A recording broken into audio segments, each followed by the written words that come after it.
Hey everyone, Haggy here, and welcome to another episode of Breaking the Meta. This is a really special episode because this is our 11 subscriber special. So in order to celebrate that, I decided I would do a Breaking the Meta on my favorite Pokemon. And luckily my favorite Pokemon is not OU, it is UU. And that is Honchkrow. Okay, now if you couldn't guess this by my name on Showdown though, kinda sad. But either way, let's go. Honchkrow's flagship set is shown right here. It is an all-out physical attacker, and really it complements Honchkrow itself in just every way possible. So as we look at Honchkrow's stats here, we first probably notice this monstrous attack stat. That is an excellent attack stat.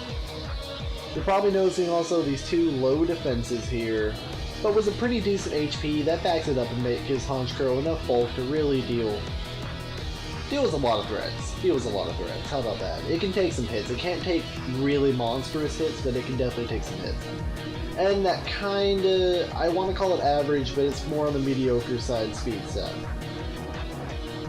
So you might be asking yourself right now, Haggy, well, you're not asking yourself, Haggy, why are we running max speed on this end? That's because Honchkrow really appreciates being able to outspeed a lot of threats, especially Pokemon that are drifting around that 60, 70, or 80 range that don't invest in their speed. It lets Honchkrow go in there and just annihilate their face hold. And that is exactly what Honchkrow does. Annihilate face holes, breaks dreams, and just makes people cry, and that is what makes it amazing. So on our flagship set here, his main set, we will be running the Life Orb item here. It doesn't really help the fact that Honchkrow is frail, but it is honestly the best item for Honchkrow because even though he's frail and a little bit slow, being able to adapt is pretty much his bread and butter. Now we're running the Moxie ability here so we can set up a sweep. Every time he KOs an opponent, he gets more attack. That is just amazing. Brave Bird, more attack. Sucker Punch, more attack. Superpower, more attack. Roost, you're not getting any more attack, but that's okay. Okay, now let's look at the moves we got on real quick. We have Brave Bird for a very powerful stab. Sucker Punch helps him make up for his low speed stat by being able to take out Pokemon that are faster than him. Roost is for recovery in case we take a little bit too much damage. Like I said, he's bulky enough to hang in there sometimes. And Superpower is for coverage, it helps him hit Steel types. And this will definitely put a dent in said Steel types. If you're going to run Honchkrow, this would probably be my recommended set to at least start out with Honchkrow on him, but I'm going to show you a couple more sets as I always do in Breaking the Meta, and you can really see which one actually fits your team better if you want to use them. I really appreciate seeing more Honchkrows on here, to be honest with you. Okay, so our second set here is a little bit different. This is Mixed Crow, pretty much.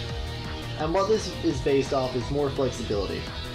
So I have everything calced out on this one. I actually did do my homework on this one.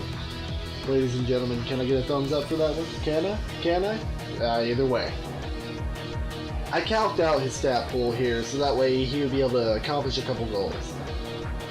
192 lets him outspeed certain like base 60 or 70 or like maybe goofing around with a little bit of speed 80s. With 192 in the speed, so he's still got a high enough speed set to outspeed a lot of threats. You put 64 in the special attack stat because with that, Heat Wave will one-hit KO guaranteed a Ferrothorn. Which means when your opponent switches in this Ferrothorn trying to get massive damage on your Honchkrow, expecting you to have to sit there and slap it and mess with it and all that good junk, you can just Heat Wave and the Ferrothorn is right out of there. It also makes Honchkrow a really solid counter to it, because it can switch into a lot of Ferrothorn's moves, especially with its lower speed there. So Gyro Ball won't hit it as bad. And Honchkrow can pretty much ruin its hopes and dreams. We're still carrying the two primary stabs in these spots, and as you can see here, our attack was not nerfed in any way to do this. We are running a Lonely Nature, which reduces our physical defense a little bit. In retrospect, I think I would rather have a... And I know there's like the whole... I could just type this in and deal with that, but I'll find it real quick. Honestly, I think I'd rather have a very Naughty Crow. Because a lot of the special attacks that you'll be taking with your Honchkrow will be really powerful. And it probably won't survive those, but on the more physical side, I think Honchkrow can deal with it better.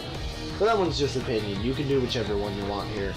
Heat Wave is pretty much the only special coverage move you'll need in there for that.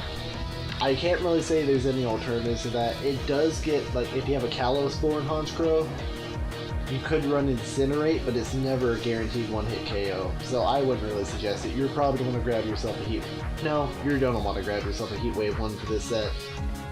It's a really effective set, it really is, and it can throw your opponent off guard, which is one of the main things of battling is, keeping your opponent on the edge and not knowing what you're going to do next. Our next set is my, So, I was trying to ponder on this a couple days ago. Can I run Honchkrow and Ubers? And the answer was yes. And I gave him a set that really kind of diversifies himself against, let's say, Yveltal, because Yveltal came in this generation and did pretty much anything anyone could imagine a Honchkrow doing for Ubers.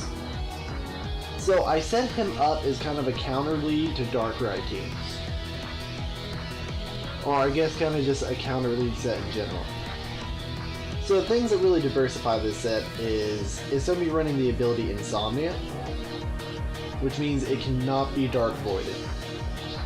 When your opponent comes in there with that Darkrai, and they're like, okay, there's a Honchkrow, meh, and they go for that Dark Void, because most of them just immediately start off with that Dark Void. Your Insomnia means it won't put you to sleep.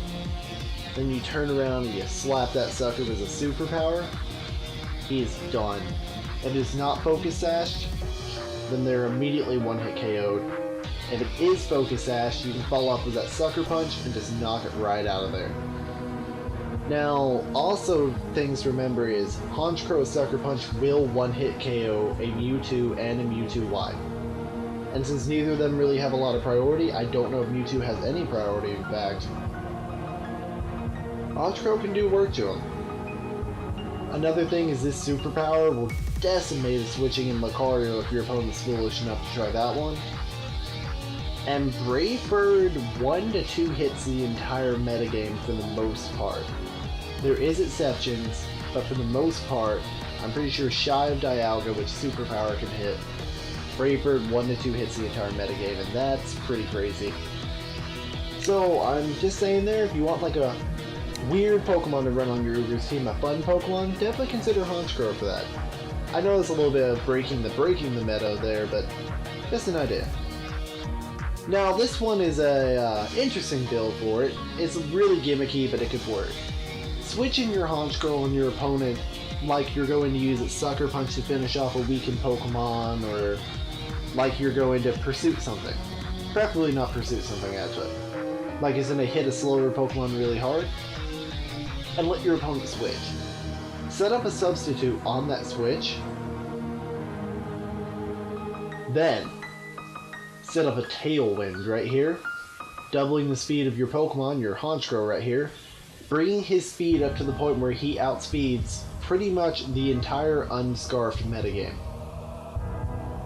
And then use your Moxie to keep getting attack boosts and use Night Slash as your powerful Dark Stab move, and Brave Bird to just outspeed and power your way through the opponent's team.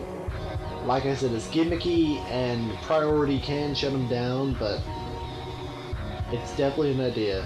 You can definitely consider, though, in the place of Night Slash, running Superpower for Tyranitar. That'd honestly be a really smart move.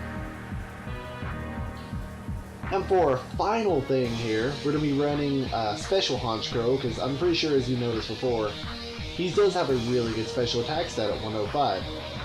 This is a substitute Nasty Plot Honchkrow. With one Nasty Plot up, he can KO or take a large chunk out of most of the OU metagame. Heat Wave easily one-hit KOing Mega Mawile. My advice for that one would probably be with your Honchkrow.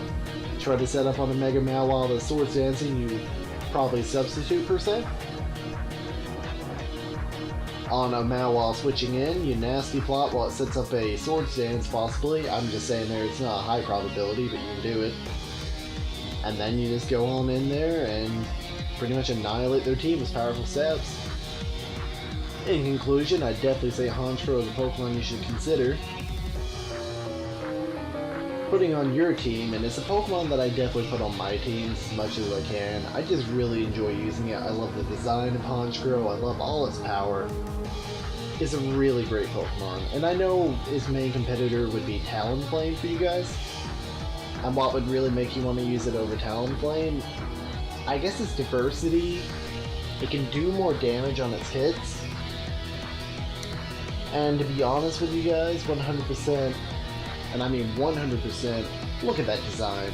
Look at that big, beautiful bird right there. Even his Pokedex entry is a big boss Pokemon.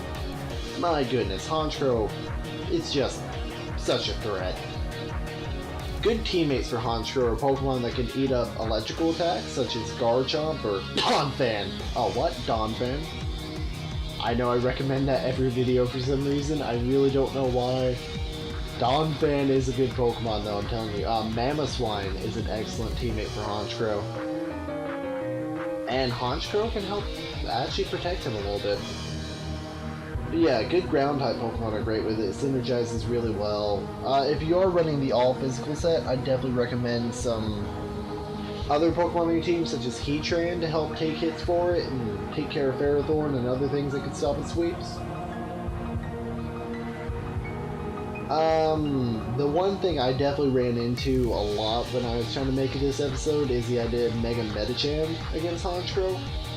Your Sucker Punch, though, does a solid 90 to I think 85% against that sucker.